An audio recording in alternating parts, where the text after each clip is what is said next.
Hey guys, I just wanted to do this little video of editing my sloth stuffy.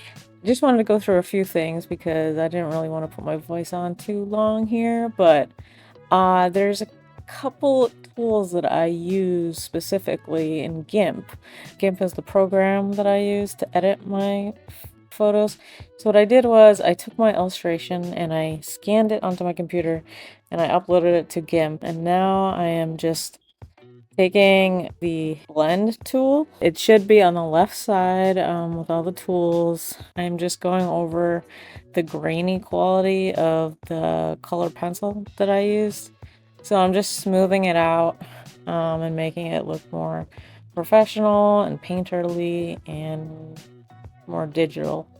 So that's the technique that I use. And then you're going to see some areas get a little darker in shading, and I actually use the burn tool for that, which you can find also on the left side. I believe it's also grouped in with the blending tool. So just click on the blending tool, hold on a little bit longer, and you'll find the burn tool.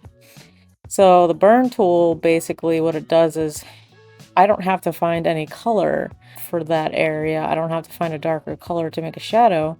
All I have to do is put the burn tool over it and it will darken the color that's already there. So I'll end up with a darker brown or darker yellow or whatever color that I'm trying to go over. Then I also use the dodge tool, which is in the same grouping as the blend and the burn.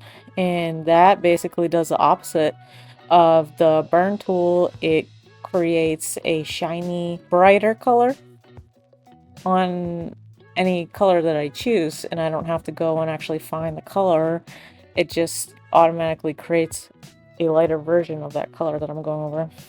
So that's basically my technique. I'll be going over this illustration a lot and editing and tweaking little things here and there. And this is just the sloth that I'm working on.